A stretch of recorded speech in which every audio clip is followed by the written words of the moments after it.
I hope my screen is visible. Okay, so today we will be starting with KNN. Okay, the full form of KNN is K nearest neighbor. Okay, so KNN, K nearest neighbor. Okay, so before starting with KNN, okay, there are a few things which we need to learn.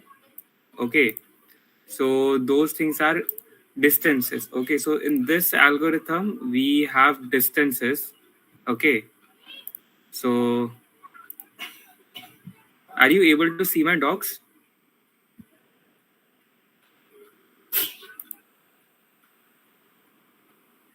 Okay, you can reply in the chat box. Are you able to see my doc? Oh, sorry, my white. Yes, I can see it. Okay. Okay, so the first thing which we need to learn is distances. Okay, so there are two types of distances actually. One is Euclidean distance and the other one is Manhattan distance. Okay, so I'll tell you what are Euclidean and Manhattan distances. Euclidean and the other one is Manhattan. So these are two types of distances. Before starting with that, we need to learn this. Okay, so Euclidean distance is nothing but, for example, just consider a point which is x1. Sorry, just consider a point which is x1 y1, and there is one other point which is x2 y2. Has joined. Just a minute, guys. Okay, fine, got it. Okay, so you need to consider 2 points. One point is x1 y1 and another point is x1 y2. I'll name it as A, I'll name it as B. So simple Euclidean distance is nothing, the distance between these 2 points. So how can you define your Euclidean distance? Okay, so actually it's not Euclidean, it's Euclidean distance. Okay, so how do you define actually Euclidean distance? Euclidean distance is nothing but it is the shortest distance between 2 points. Okay, and how will you calculate Euclidean distance? You already know the formula. Okay, which is under root x2 minus x1. Okay, x2 minus x1 and the whole square, and plus y2 minus y1 the whole square. Okay, so this is for y. So simply it is nothing but the distance formula. Okay, so what is Euclidean distance? Euclidean distance is the shortest distance between 2 points. Okay, and what is Manhattan distance? That's very simple. So consider the same point A and B. Okay, but it is like this. This is A, this is B. Okay, and now you're drawing this particular line. So if you want to calculate the distance between A and B, what you will do is, okay, you will extend, or you will draw a line like this.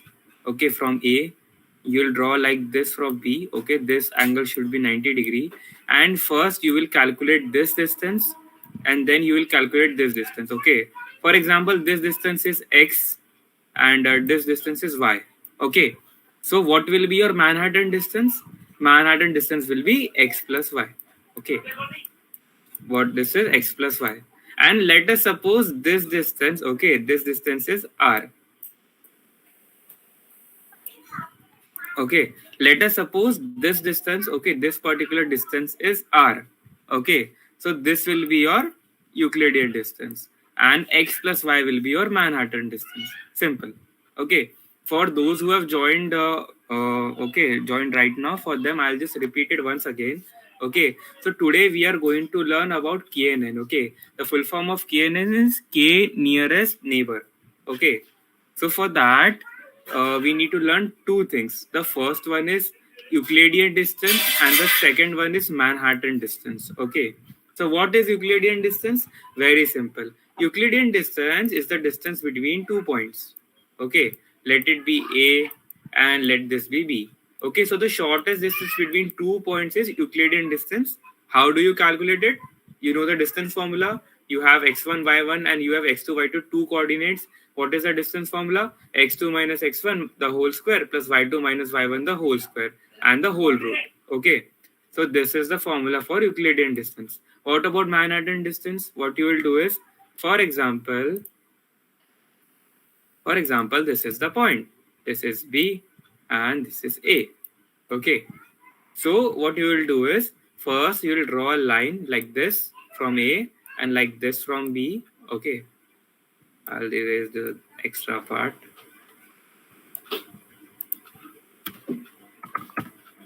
I'll just erase this extra part. Okay.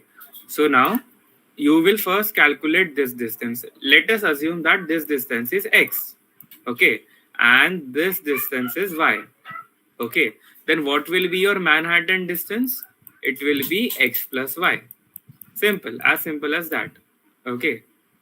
This will be your Manhattan distance. That's all.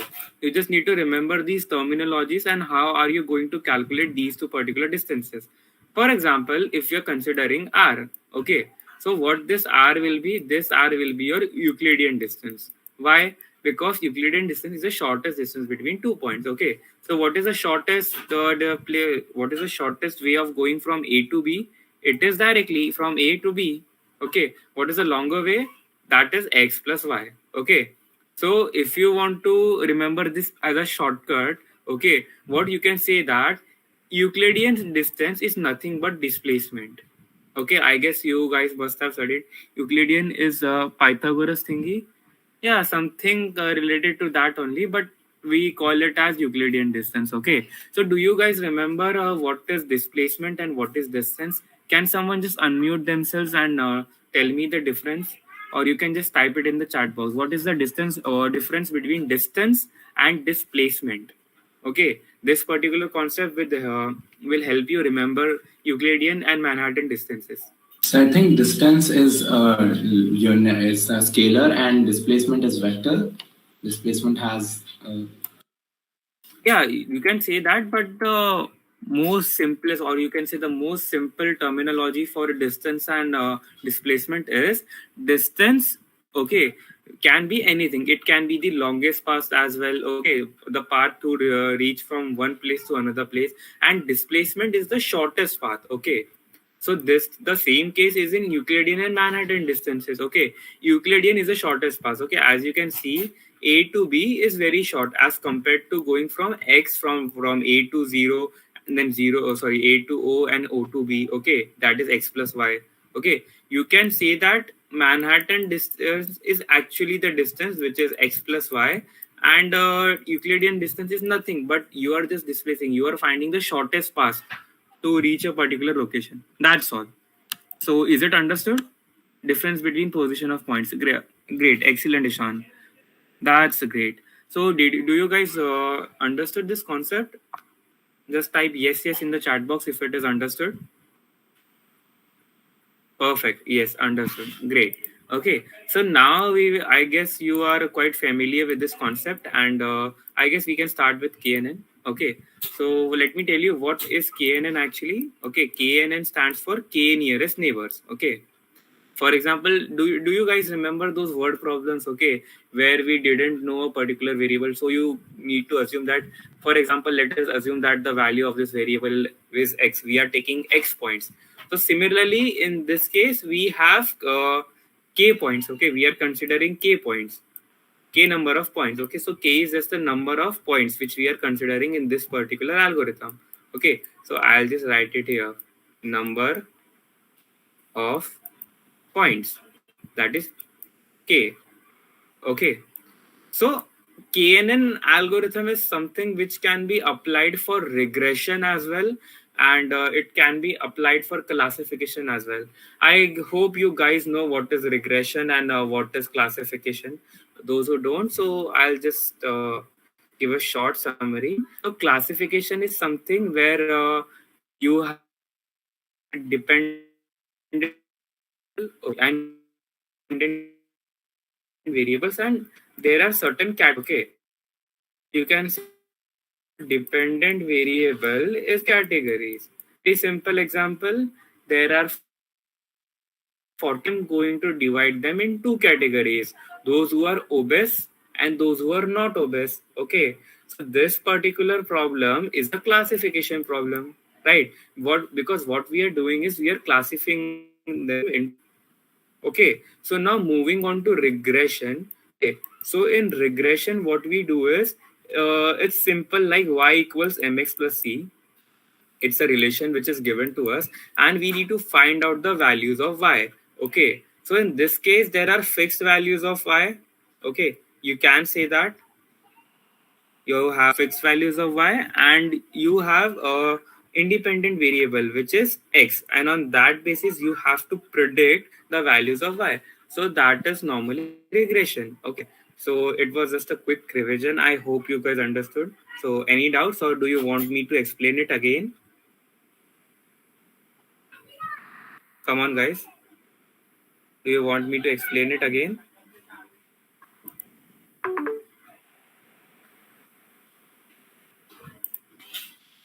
No doubt. Okay, fine. Okay. So why do we use KNN and where do we use it? Okay, so as I said, KNN can be used both in regression as well as classification. So that's the case. And what we do is, I'll just tell you how KNN works. Okay, so let me first consider a very simple example. Okay, so what's that example? Like we considered for classification. Okay, I am this is a classification, so I am writing class. Okay, so I am considering a plot. Okay, I am drawing a plot. Okay, for students in a class, those who are not fat. Okay, and for those people, those who are fat in the class. Okay, so as I told you, in classification there are two there are two categories. Okay, so what I'll do is, I'll consider red points for those values who are fat. Okay, and this is the weight. Okay, this is the weight. Okay, we actually have a problem where we need to predict whether students of the class are fat or they are not fat on the basis of weight. Okay, so what I'll do is, I'll mark the points, okay, for the fat people and according to their weights, okay, with red symbol. Okay, so I'll start plotting. For example, this is a point, this is a point, this is a point. Okay, so these are the points which are there. I have plotted these points. Okay, so these are for fat people, and for the ones who are not fat, I'll plot it using the yellow sign. Okay,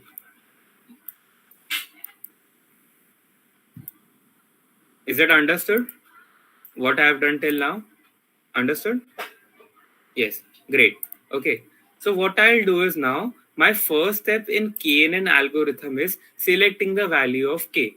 Okay, k is the number of points. Let me consider the value of k as 4. Okay, now I have considered the value of k as 4, and teacher has given me a particular value of weight. Okay, so predict for weight equal to 90.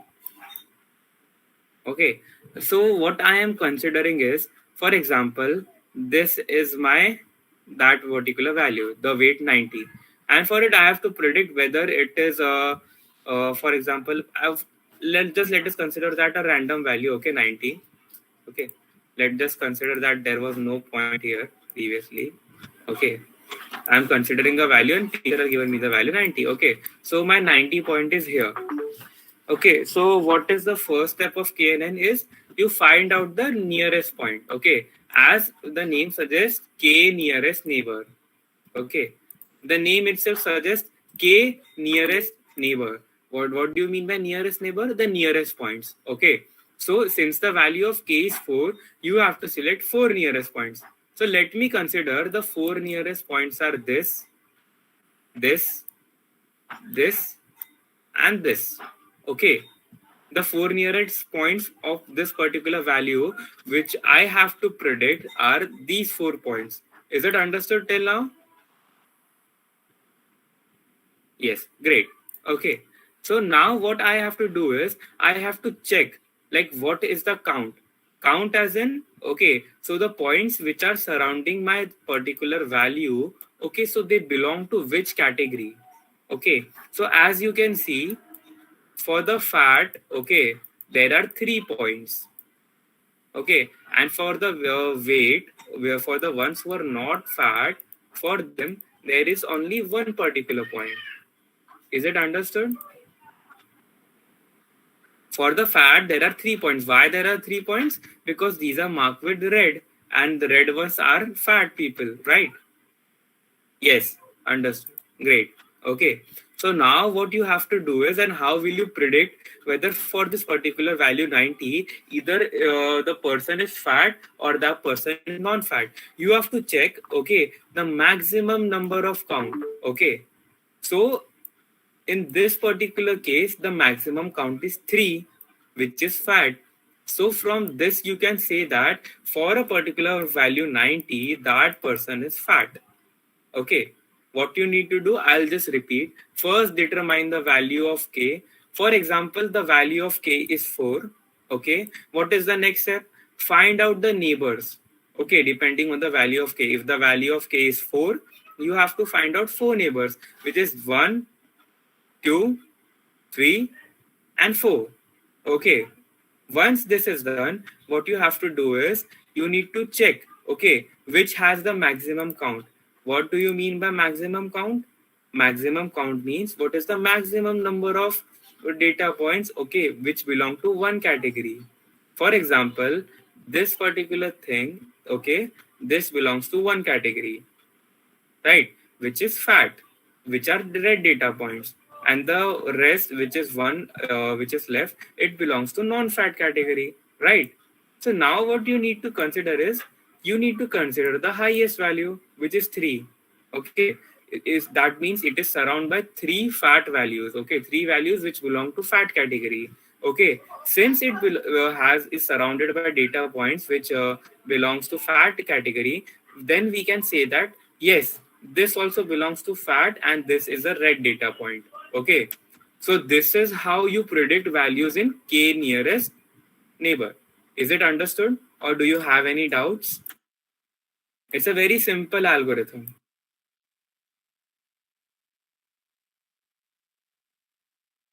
Yes, guys, is it understood?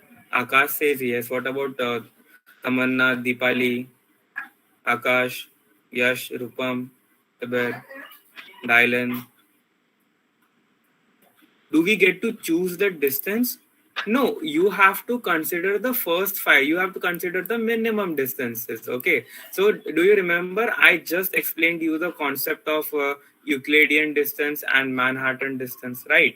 So, this is how you calculate the distance. Okay. Either you consider Euclidean distance, else you can consider Manhattan distance. That totally depends on you, and that totally depends on the data set.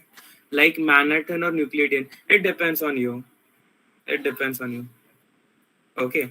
Else, in most of the cases, what they do is Euclidean is mostly considered. Okay. So I'm not saying that you have to use Euclidean all the time. Okay. But in most of the cases, Euclidean is always considered, because calculating Euclidean isn't a big task, and calculating Manhattan sounds a bit tough. That's why. Okay.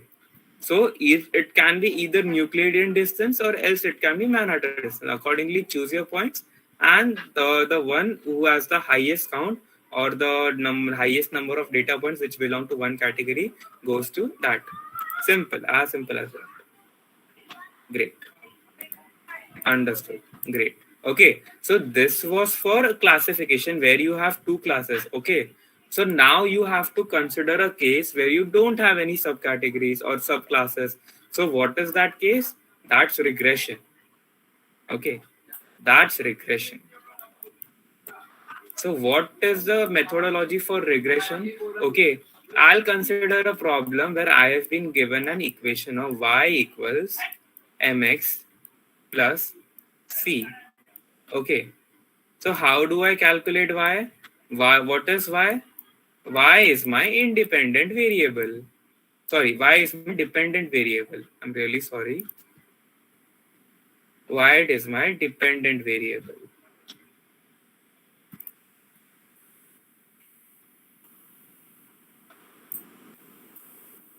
Okay. So considering y my dependent variable, and considering x my independent variable. Okay, so now I have to plot this. So what do? I take this line and I plot these particular values. What I'll do is I'll mark these points with green dots. Okay.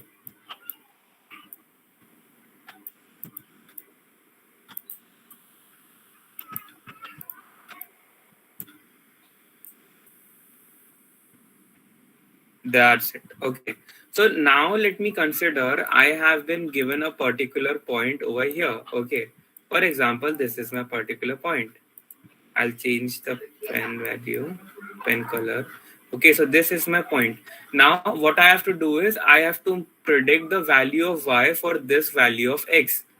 And the step remains the same as we did for classification. First, we have determined the k value. What I'll do is this time I'll keep the k value as 6. Okay, it totally depends on us. Okay, and it depends on the data set. Okay, how is your data set, right? So that's what we are doing here. We are selecting the value as 6. It can be any random value. K is equal to 6 means we have to get k 6 nearest neighbors. 1, 2, 3, 4, 5, and 6. Okay, you got 6 of your neighbors. Now, what is the next step? What you have to do? So it's very simple. Calculate the distances. Either use Euclidean or else you can use Manhattan. If you use Euclidean or Manhattan, any one of them, what you need to do is you need to take the values of all 6, which is summation. Okay, summation of all 6 values, which is V1. Okay, I'll just write it in the short form. Okay, so summation of I equals 0. Okay, 0 to 5. Okay, that is 0, 1, 2, 3, 4, 5. So total 6 values. Okay, so that is summation of f of I. Okay, f of I means value of this particular point. Okay, we can, for example, consider this point. This is f of 0. Its value is 4. Okay, this it's like that. So what you need to do is calculate the total sum. Okay, and take the mean. That's all. Okay, so for this particular point, what will be your answer, or what will be the value of y? It is going to be the mean of all these points. Okay, so in regression, KNN is very simple. Take the point, consider a particular k value, okay, and find the distances, and then find the mean. Okay, that's a value for this particular point. That's all. What you need to do in classification, okay, you need to consider the maximum number of points, or the points which belong to the maximum category. Maximum category is in, okay, do we make a loop? Do we make a for loop for a value of k? Okay, Ishan, that will be taught. Okay, there are libraries in Python, okay, which automatically do it for your particular data set. Okay, we have libraries for it. You will learn it in the subsequent lectures. Okay, so this is just a theory, like how actually the algorithm works. Okay, so did you guys get it? Any theoretical doubts?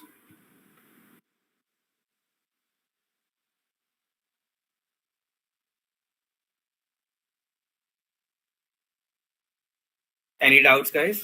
Nope. Clear. Okay, I just got one response. What about others? Any doubts? Clear. Eber says clear. Great. I had a question actually. Yeah, tell me. If we choose the value of k to be some even number, then there arises the possibility to get 3:3 or something like an equal ratio. So, what is done at that time? If you it considers the most nearest value. Okay, so what it will do is, okay, so it will take another point. Okay, it will discard, if it gets that particular value, it will discard that case and it will take another case, because there can be one more chance that two distances are equal for two different points. So that is also a different case where you will get confused. Okay, which point do I need to consider? Okay, so what it generally does is it discards that particular case and it only considers the value which is the most nearest. That's all. Okay. Any other doubts, guys? It's a very simple algorithm. You have inbuilt libraries. Okay, you don't need to do much of coding. So the main advantage in machine learning is you already have all the algorithms and libraries and functions for that. What you need to do is you just need to call them, okay, and they'll automatically do your work. You don't need to do anything. Okay, so there is only one thing which I need to say in this, okay, which I say for every algorithm. Okay, you need to be beware of outliers. Okay, for example, we are considering a case where all our values are here, and sometimes you have 4 to 5 values, okay, which are outliers. So just discard them because they are of no use. Okay, if you are considering a point over here, then definitely this is the largest, this point will have the largest distance. So instead of using this, you can just discard all the outliers. That's all. Can we like compare the results for different? Definitely, Akash, you have to compare the results, because if you select a value of k is 4, there is a chance that you may not get maximum efficiency in that case. You can consider k equals to 5 or k equals to 6 or 7. That depends. Okay. And for Ishan's answer as well, I guess what we can do is we can change the value of k and then check for it. Maybe for a particular value, it may not give us a separate answer. What happens at really high value of k? Okay, so if your dataset is a non-linear dataset, or you can say it's a scattered dataset, so at that time, if you have a higher value of k, then that's fine. Okay, because there may be more number of surrounding points. What So it generally doesn't work. Okay, it won't give you a proper efficiency. It will just randomly, or say it will use a wrong method. It will calculate you a value. For example, you have to get a predicted value of 9, and if you have given the value of 25 neighbors, okay, 25 is the value of k, and the surrounding points are not more than 5. So what it will do is it will give you a very vague value. Okay, so that shows that okay, my algorithm is wrong and I may need to change the value. That's all. Okay, so machine learning is your algorithm actually learns from it. If there is an anomaly, or what you can say, there is a different case, so it learns from it and it discards it. That's all. Generally, we only do it, we get higher value of k, or we put higher value of k only for those data sets who has highest number of nearest points. Okay, if your entries are quite large for a certain value or for a certain data set, then only higher value of k is considered. Else, for non-linear or small data sets, we generally keep it in the range of 0 to 10. That's all. So any doubts, guys?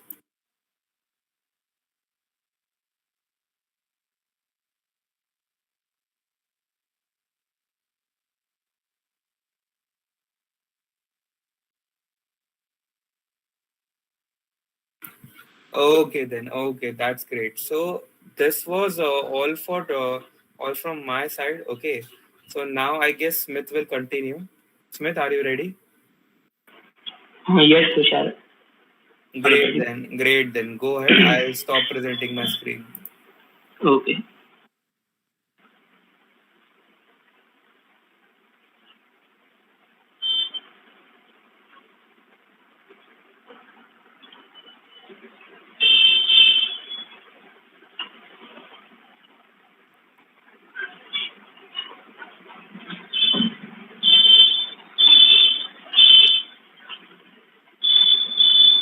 Is my screen visible now? Yes, Smith, it is visible. Okay. So, as we did matplotlib yesterday, so there is, what you can say, there were plots, right? We were drawing plots yesterday, and there were a bunch of plots like scattering, path, graph, and all. Okay, so there is another library named Seaborn. Okay, so Seaborn actually was developed on top of Matplotlib. Like Matplotlib was having a basic functionality, right? And using those functionality, the Seaborn was developed. Okay, so many new features were added, like many new functionalities were added on top of Matplotlib. Okay, so why there was a need of like why there was a need of Seaborn? Okay, so like we already had Matplotlib. So the first thing is a lot of new graphs were added in Seaborn. Okay, there are I have listed here. There are so many graphs that are been added, and another reason was in Matplotlib we were supposed to give all the parameters. So it was quite it was an attempt to make it easier to draw graphs using Seaborn. Okay, so the two main benefits of using Seaborn is there are lots of new graphs we can use, and it is easier as compared to Matplotlib. Okay, so what we will do today is I think yesterday we were like facing some kind of issues with data, right? So we were not able to plot correctly. So what I have done for today's session is I have like searched for a well-structured data that we can use, and you can find the data using this link. I will share this link on just a second in the chat box. So what you have to do is you have to download the data set. I will show there would be a button. You just have to click and you will be able to download the data set. Okay. So this is the link for Kaggle, and what you have to do is just go to that link. You will pop up with this interface, and here you would be able to see the download button. It is of 72 KB, so you have to just download the data set from here. Okay, so quickly do that, and then we will move on to the our code notebook. Okay, then we will see how we can draw different kind of plots using Seaborn, right? So just put yes, when you are ready with your downloaded dataset. I will tell you how to use that dataset as well, but just mention in the chat box that yes, you are downloaded, so I can move forward. Just a minute. All right, we will wait.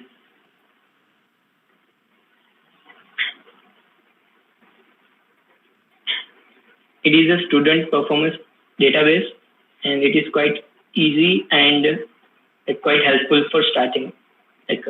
Yesterday, we were all using very numerical data set. So it's better to use today this simple data set and download the zip file. Okay. You do not need to download the zip folder. You can download just CSV file. It will download a CSV file for you, or you can scroll down and you can download a CSV file as well. Download it. But how to open in Colab? Yes, I will tell you how to open the Colab. Just let's quickly get the response that all have downloaded, then we can move forward.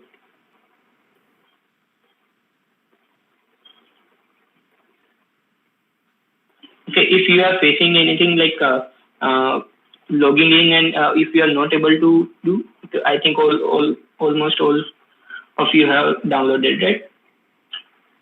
Okay. So just in case if you are not able to download it, then what I will do is I will share the CSV file in the WhatsApp group. So if you are using WhatsApp on laptop, then you can easily download it. Right? Just a moment, guys.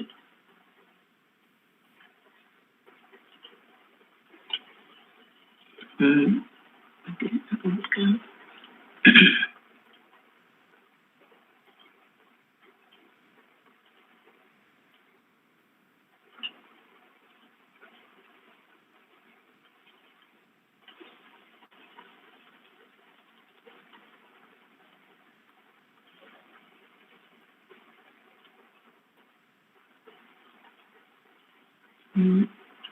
Yeah.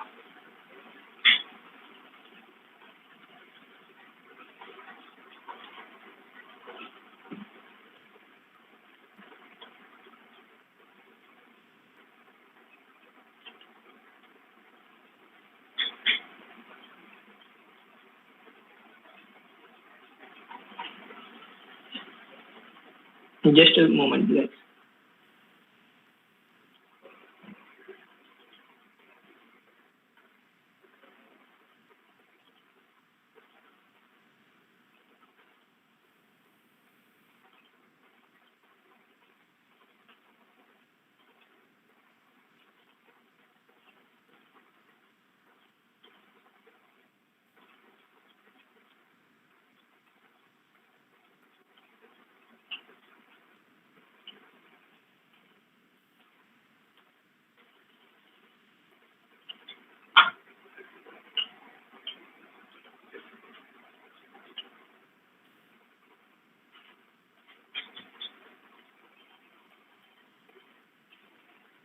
It is being uploaded. Okay.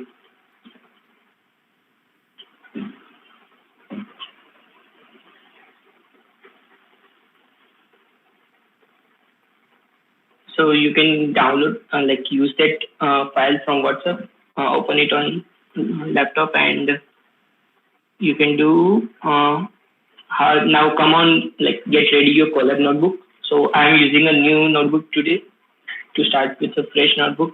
Okay. So if you all have downloaded, then yeah, we have to like if you have downloaded the zip folder, then just unzip that folder and search for the student performance CSV file. Okay. So once you unzip, then come to the Colab notebook and click on this resources files button. Okay. Then once the connection is made, you would be able to see the existing files. What you have to do is just right click and upload in this area. Okay. Then you can directly upload that file.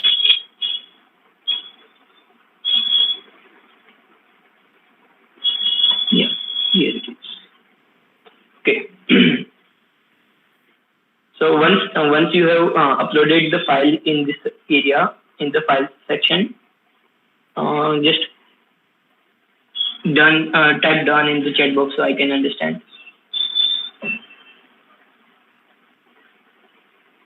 Yeah, all right.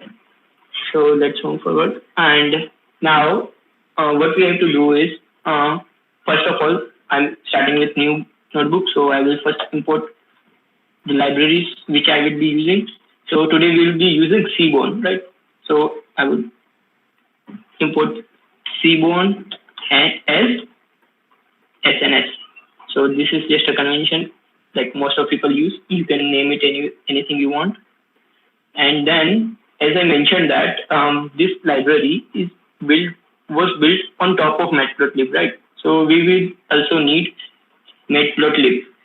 Import matplotlib.pyplot as plt. Okay. So first of all, we will import the libraries, and then we will read this uploaded CSV file. Okay. So how we can read that CSV file is one more library we will need is Pandas Library to read this CSV file. As we done operations on Pandas, we were using Pandas for for exploring data and seeing tables, right? So we will need Pandas Library. So import Pandas as well. Then how we can read that CSV file is by pd.read_CSV, and then pass the name of that file. So here, student performance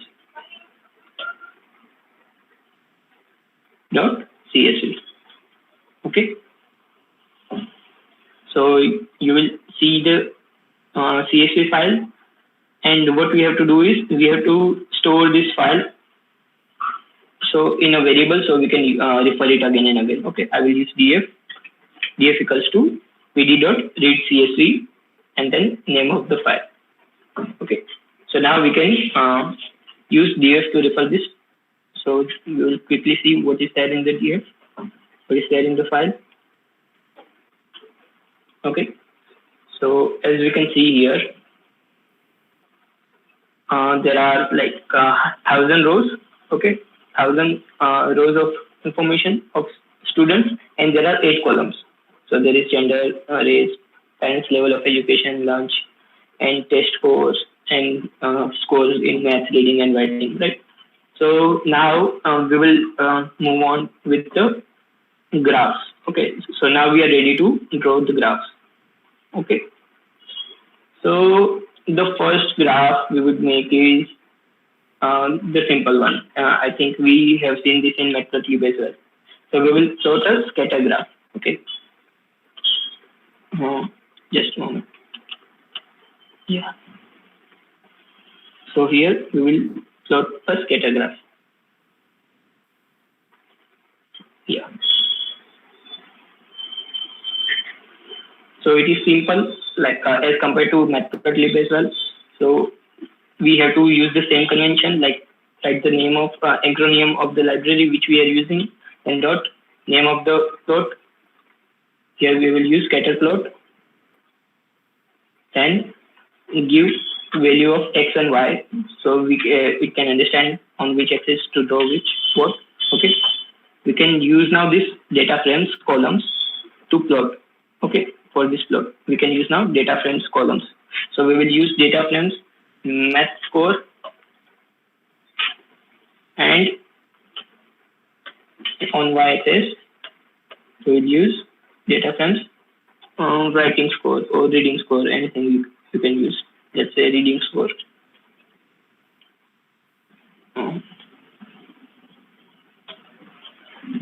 Reading score. Okay. And that's it. Let's see.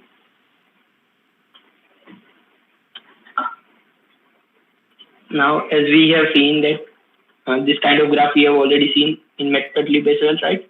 So it is similar, but in some cases we will see it is more easier than Matplotlib. Okay, in this case it is same as Matplotlib. Alright, so it's quite dense.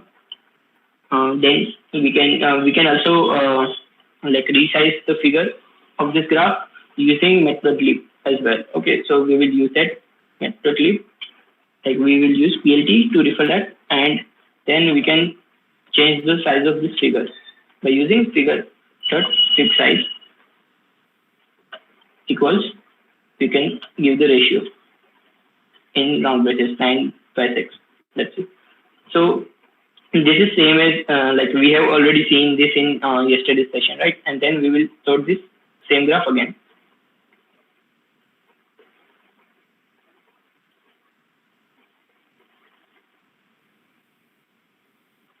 Copy, paste. Okay.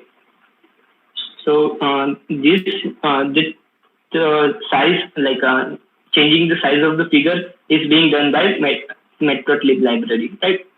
So they are like we can manipulate this Seaborn graph using Matplotlib as well. Okay. So in Matplotlib, what basically is done is that it gives more flexibility, and like more flexibility means more tools as well, right? So you might be noticing that we have only described that x and y. Okay, and here it is showing us the reading score, math score, right? If you remember that in in Matplotlib, what we were doing is we were labeling this x and y axis, we were doing that, and here it is directly reading these names, right?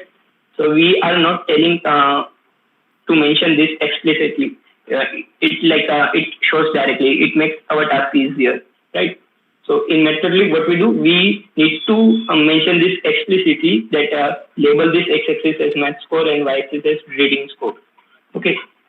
So next, what we have is let's see. Yeah. Now, one thing to remember here is in Matplotlib, what we do is like this. In DF, like mentioning the column of data frame, right?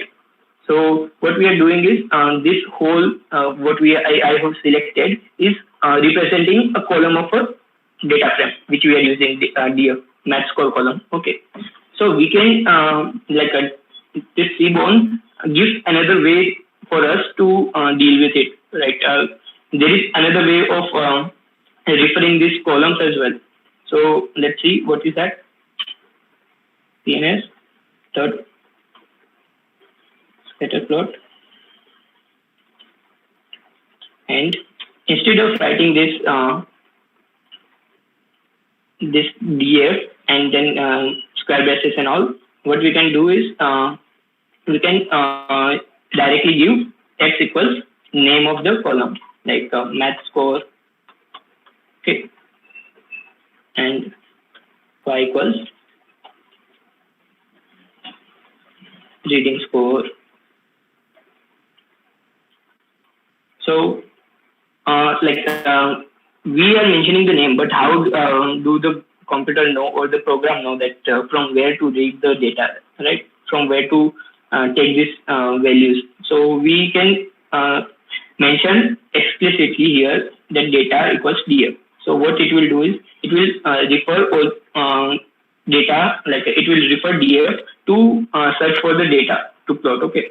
And it will use these names to see in the data frame that what to look for. Like here, if we are mentioning math score, then it will look for math score in the columns, and correspondingly, it will take the values. Okay.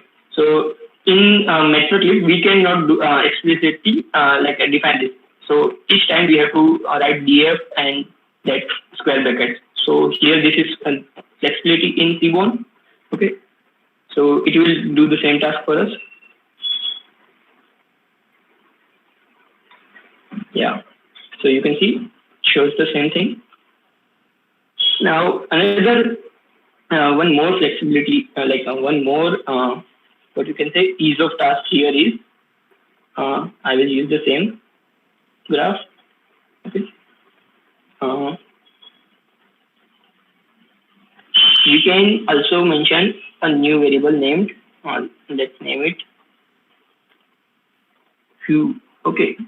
So what the mean is just don't worry about that. Just remember this hue, and what it does is if you remember, we were showing some we are mentioning to show the legend, right? We were explicitly telling it to, like, we were labeling the plots, right? And we were telling that show the ledger as well explicitly. Okay, and we were also giving two colors. Let's see, you will understand if you have attended yesterday's lecture, then you will remember that. Okay. So what it does is it actually shows this legend. Okay, and one more thing it does is according to this parameter, like whatever we pass. Okay, if there are different kind of data, like categorical data, then it will divide and discriminate those categories and show them in different colors. Okay, so what it is doing other than this is it is highlighting the difference in male and female. Okay, according to this parameter, and it is showing that this is the legend. So we do not have to explicitly tell it to show the legend, and we do not have to mention anything for this as well. Like in Matplotlib, what we are doing is we were specifying the colors as well. Okay. So here it is new parameter, this one is, and it makes the task easier. Like in Matplotlib, if you want to do this, then there are lots of commands that you have to remember. Okay. So that's the easier task now. And let's see one another type of graph, which is like kind of bar graph only. But let's see, it is named as count plot. Okay. So what it does is it plots the count. So let's consider let's see what we have in this. What we have in the data set. Okay. Let's see that dot head.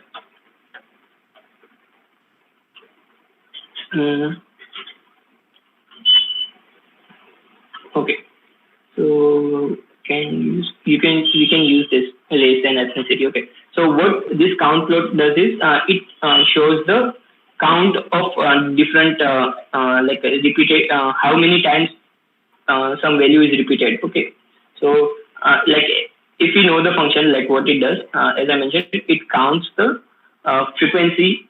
We can say frequency of a value in this column. Okay, so we can see like now we know that it counts the frequency of our value. So what we will try to do is accordingly, when we know something what it does, then we know that where to apply it. So you can like think of it that we should not apply this graph on number, right? Because that would not be beneficial for us. So it would not like there can be multiple different numbers, right? But here in this column, there are only I think 3 categories. Okay, group A, B, and C.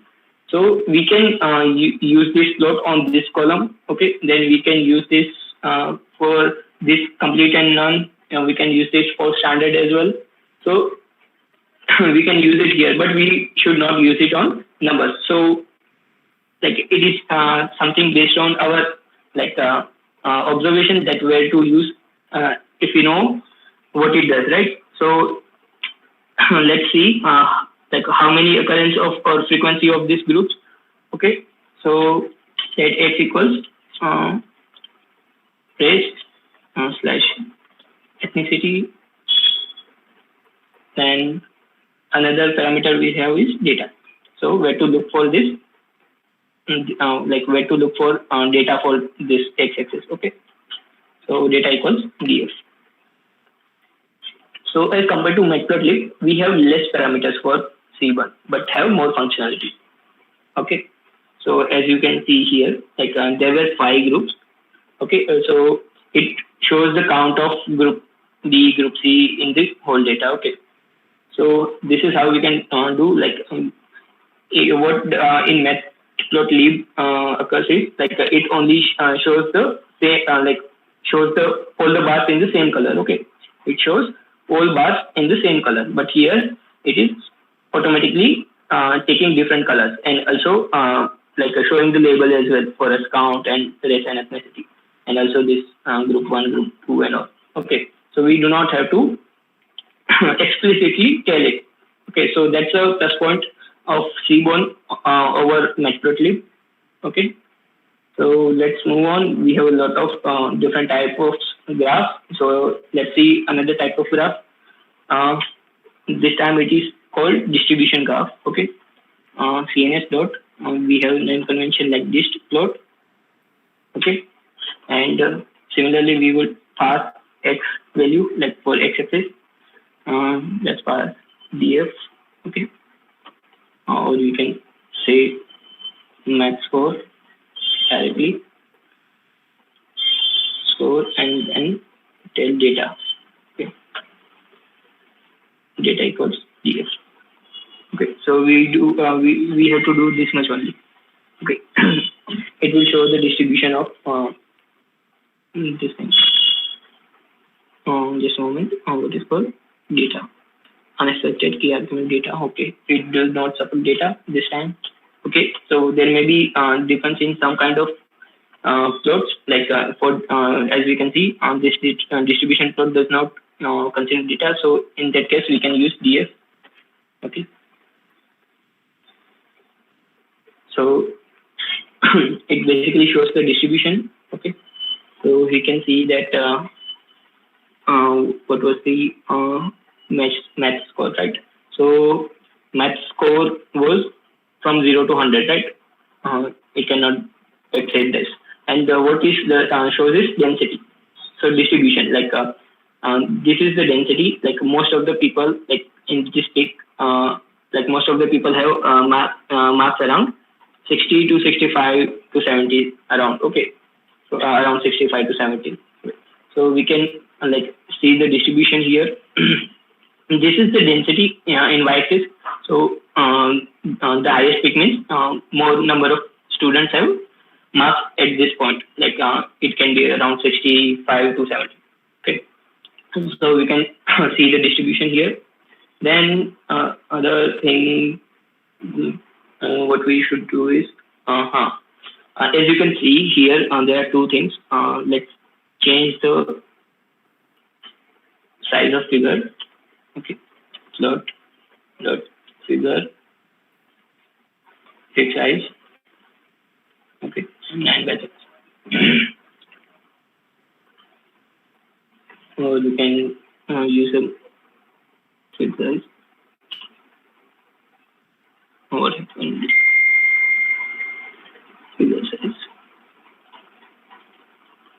Just over this. Okay, I forgot the equals to sign. So we can also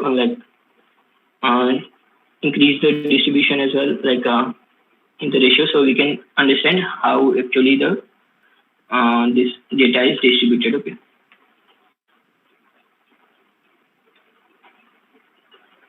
As you can see, like to know better. Okay, we can change the size using plot library as well. Okay, the next thing is you can see here, right, this line and this bar graph like kind of thing as well. Okay, so we can do one thing here is if we do not want this line, it has another parameter we can say like KDE, which stands for kernel density, I think. Okay, so we can make it false. Just remember F is capital here. So this line graph is another like graph we will see again. Okay, so this is basically the distribution of data. Okay, the next graph is of KDE only, the line that we were seeing, right? Okay, so let's see that SNS dot sorry.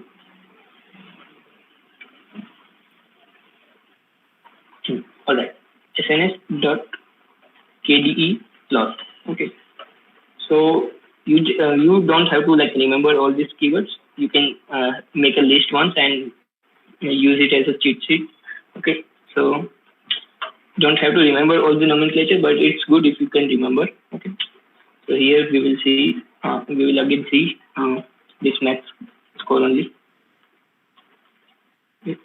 And it will show the line that were like when we make it false, so it is not showing here, right? So here it shows the same thing, like distribution only, the density distribution. Okay, kernel density. So this is a type of graph here which C1 offers. Okay, then another type of graphs we have is regression plot. Okay, let's say regression plots.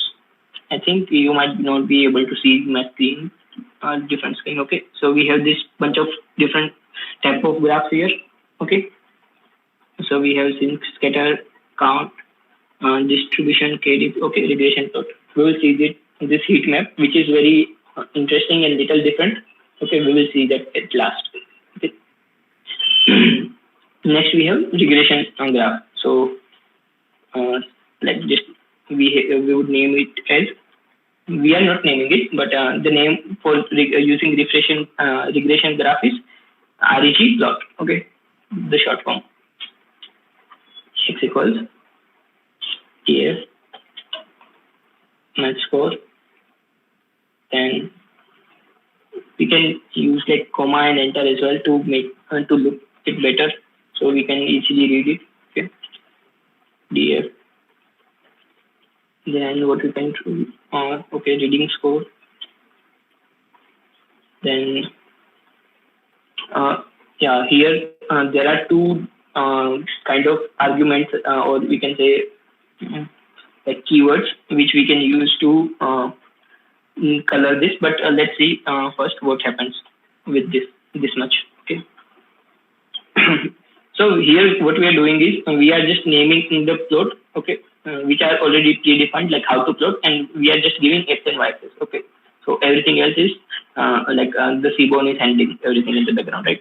So what regression means, like as you all have seen linear regression, right? So this is the distribution of the data, okay, math score and versus reading score, okay.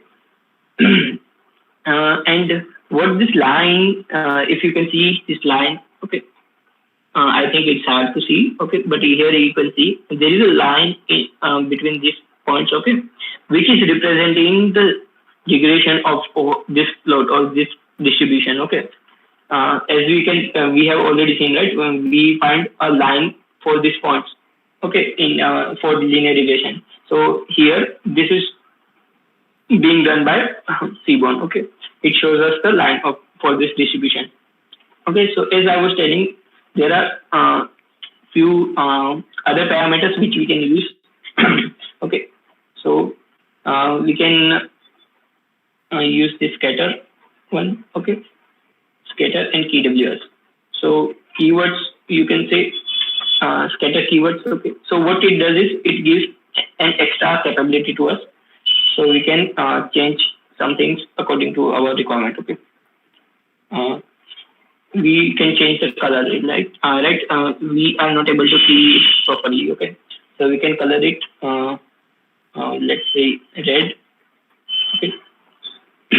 Scatter means the dots, okay, the dots which are scattered, and there is, yeah, now we can see the line, right? And then there is another keyword for line as well. So in this plot, there are two components basically, this dots and this line, okay. So for handling both things, we have two keywords, like two arguments or parameters, whatever, okay. Another one is key line keywords, okay. And using this, we can also change the color as well for keywords, line. Let's say, I think the blue is okay, quite okay. So we would note, like we can similarly type color and whatever color we want, okay. So let's see green color, green, okay. So that is the whatever syntax error. KWS, I think it's right. Okay, I forgot the comma. Yes, yeah. So that's it for the regression plot. Like all those things required to plot the graph is handled in the background by Seaborn. So we can like easily use the graph, and it makes our work easier, right? We do not need to like mention all this stuff explicitly. So it's quite helpful as compared to, it's like more helpful than Matplotlib. Okay. Another graph, another type of graph is LM graph. Okay, LM plot. What it does is it's quite not quite like almost similar to this one only, regression, but it has some extra capability also. So as we can see, the distribution are all of same color, okay. So in LM plot, what we can do is we can use that Hue parameter as well, as we have seen, right? Let's first draw the this graph only. Score, then on y-axis you want reading score, and now what I was telling is this hue parameter, okay. So what it does is it helps us segregating these dots, right, as we seen earlier. Okay, so we will pass a parameter gender again, and as I have used only these names, okay, so I will use data here, data parameter, data equals df, all that. So it's quite same, but shows some extra information. Okay, so it can discriminate points, and it can also show regression lines for both, like for if there are like more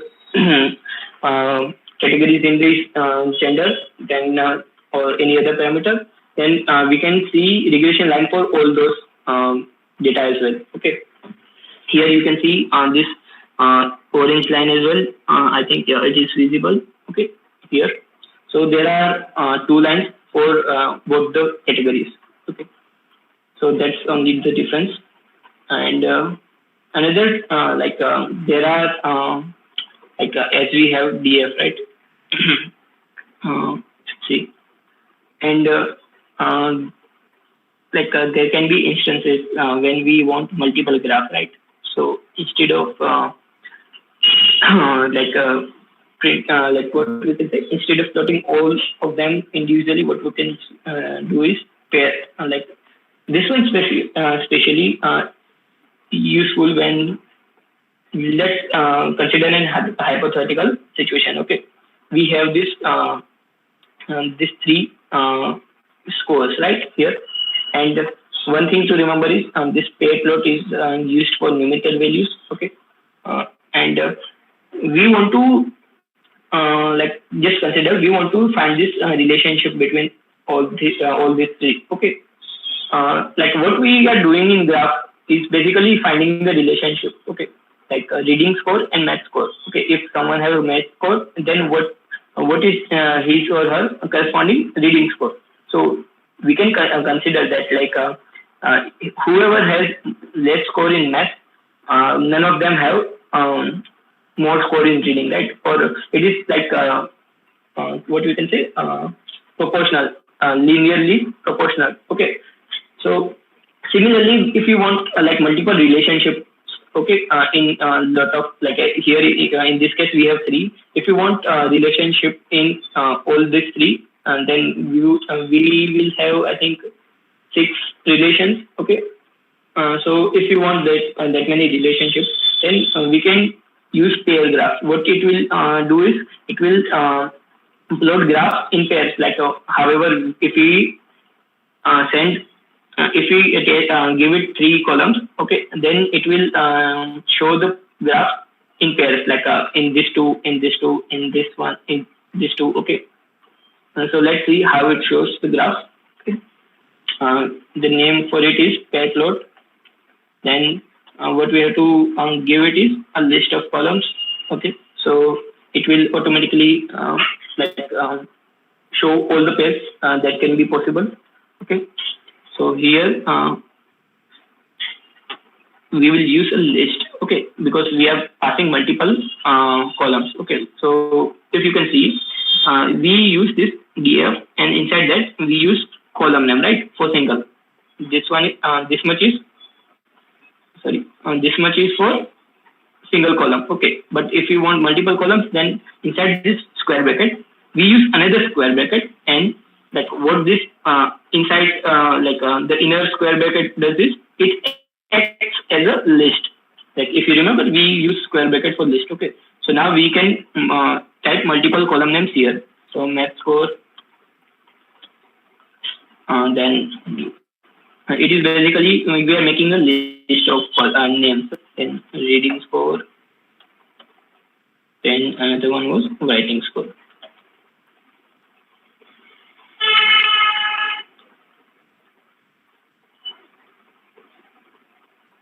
Alright, so we will pass these 3 columns, and it will show the graph in all the pairs.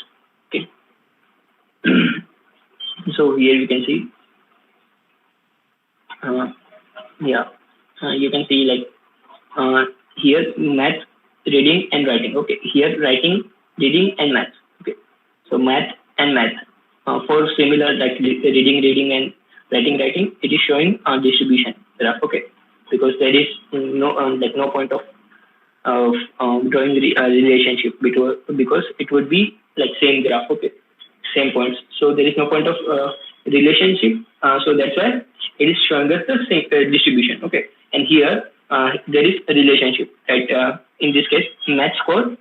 If someone has math score like around 27 or something, then its corresponding writing score is around 18 or 15. Okay, so we can see different kind of relationships using this. So what it does is it basically shows all the pairs. Okay, so here you can see these two are quite similar because these two are both are like reading versus math, and this is reading versus math. Okay, so these two are similar. This one and this one are similar. This one and this one are similar. Okay. So it shows basically all the possible pairs. Okay, so that's good functionality. We don't have to see we don't have to type for every graph. Okay, we can use this pair plot when we want multiple graphs at once. Okay, another one is named joint plot. Okay, joint plot. Okay, yeah. In joint plot, what we can do is we can see relationship and distribution at the same time. Okay. Let's say use joint plot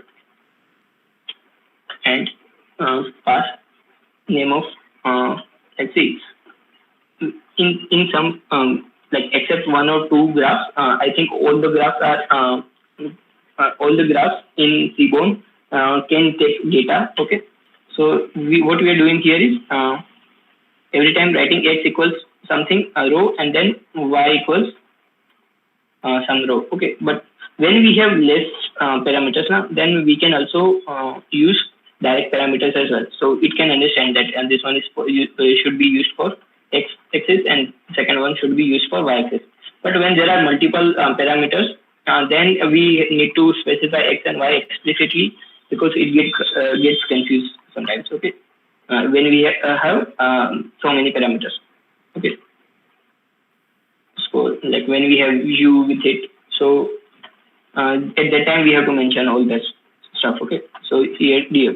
So in this case we are not specifying x equals to and y equals to and data equals to, because we have like these three. Okay, this is understood. Okay, that first one is x, second one is y, third one is data. Okay. So these are basic parameters, and then other parameters like u and all those things like other keywords and all. So that are external like what we can say added parameters. So we can directly use this as well. You may find like some graph may not support this, but most of the cases it will do the work. Okay. So in this case, joint plot, what we can see is we can see the distribution and the relationship at the same time. Okay. So here is the distribution of reading score. Like highest is lying between somewhere 70. Okay. And in this case, math score it is highest somewhere 65 or 70. Okay. And this is the corresponding relationship between reading score and mathematics score. Okay. So that was it. And another, I think we have joint plot. Yeah. As I mentioned that there are some other parameters as well, right? Like u. So if I directly write gender, then what it will it might get confused that this is also a name of column, right? And these are all also name of columns.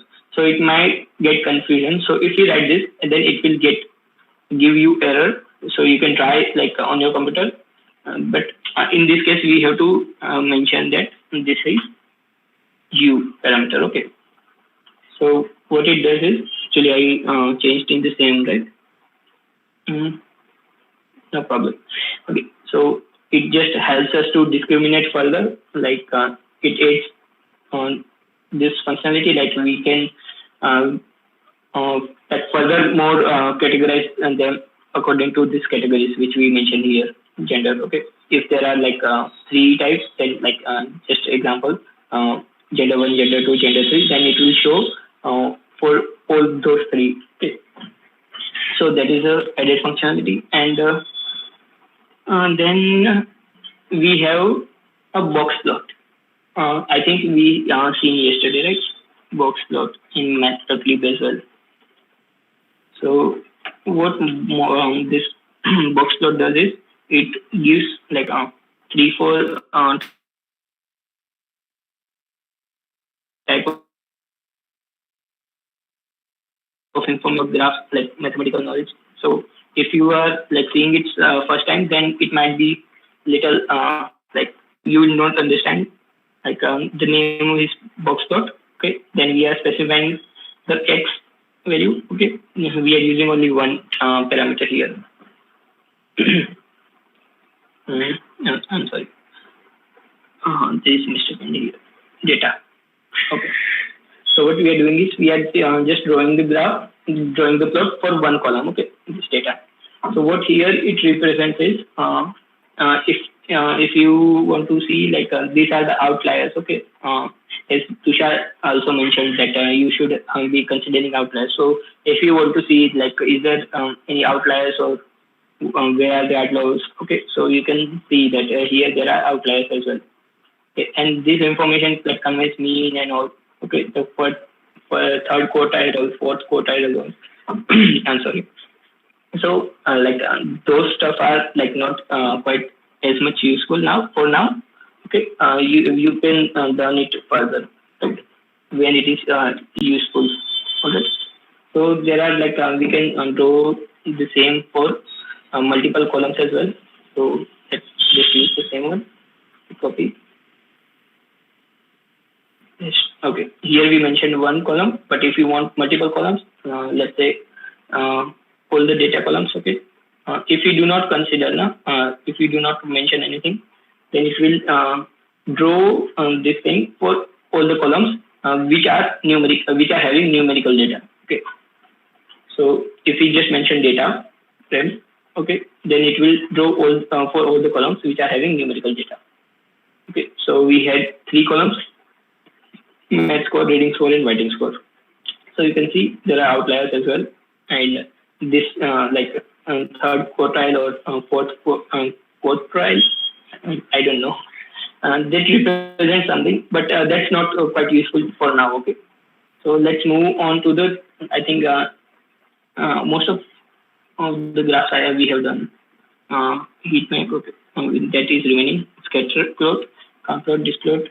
Okay, I think all of them we have done. Okay, so let's do the remaining one. The one heat map, which is little different and which is very commonly used. Okay, so it is also a form of representing relationship. Okay, so let's use it. SNS dot. The name is heat map. Okay, and why this is used is because it is very commonly used. Okay, it is used for finding correlations. Okay, among these certain categories. Let's see. Just this much. Heat map. Okay, so what we are telling it is it is also actually used for numerical values only. Okay. What we are passing is we are passing the data frame and we are asking it to draw the correlation. Okay, among these things. Okay, so you can see that this writing score and writing score. Okay, like similar colors mean similar kind of relation. Okay, and here these different colors are representing different values. Okay, these different colors are representing different values. And those values can be determined through this line. Okay, here it is mentioning different values according to the colors. Okay, and what it is actually describing is that there is a relation. And the values will be from 0 to 1. Okay, and let's see how it is representing the relation. And there is another parameter for this is this means annotation. Okay, if we make annotation equals true, then it will show values on this graph like this. Okay, so I think now it is more it would be more clear that writing scores and writing score are related, 100% related, right? So if I have writing score in like writing score equals to 82 marks, okay, then what would be my writing score? 82, of course, okay. And if I have reading score some 1 equals to 1, okay, so correspondingly what would be my writing score? So it would be most probably 0.95. Okay, so this is the relation, okay, between writing score and reading score. Okay, so here you can see these two are same, these two are same, these two are also same because they are same pace, writing score, math score, writing score, math score. Okay, so this is basically relationship between different columns. Okay, as we also see in decision trees as well, right? Yesterday that we must find relationships between columns, right? We need that relationship, like how some attributes or some parameters are influencing other parameters, or how some parameters are influencing the result. Okay, so this is how like we can use this graph. And basically in the background this is actually it is doing mathematical calculations, and according to that it is showing us the result in form of graph. Okay, so what we did yesterday, this is somewhat similar to that. Okay, we are finding relationship and it is represented by graph. Okay, so you can see like writing math score and reading score are 0.82. So I think these are like we have covered like so many graphs today. I think it was 8 to 10 graphs. Yeah, 3, 9, more than 10. Okay, so they were simple. Like we don't have to remember like all of these graphs, but wherever required, you can just make a list of graphs like this. And if you like properly understand that what graph does what, then you don't need to like. It's very easy, right? And if you are using this, then if you install, then it also like suggests the graph names, right? Like SNS, and if I have just remember like a heat map, so if I HE, then it shows me like heat map. Okay, so and just try different stuff and try to understand that what type of graph is used when like on what type of conditions, like basically what is the purpose of using that graph. Okay, so try different stuff, try using this graph on different columns as well, and see what happens, and try to understand that how this graph can be used. Okay, so what you will find is that some graphs are more useful in certain kind of scenarios. Like in here, it is more useful when we have a numerical data, right? And above we seen that bar graph and such graphs are more useful when we have categorical data or certain discrete values or discrete variables, right? So by like that, you can try it out by yourself. Like you can use different data sets as well. On the KCAL, you will find lot of data sets. Okay, so I think for today it's like if you have understand all this graph, how to do this. Okay, then I think it's like more than enough. Okay, so that's all for today's session. We have like seen all the different types of C1 plots today. So I think is there any doubt? I am sorry, very sorry, I haven't asked in between. Okay, is there any doubt with any graph? So I can repeat it. Okay, if you didn't understand any of the graph, if you remember the name. Okay, so yeah, perfect demo. Thank you. Okay, so I think it's enough for today. And if you guys have any doubt, you can ask in the chat box. I will be more than happy to answer. And yeah, I think that's all for today. Tushar, do you have anything to say?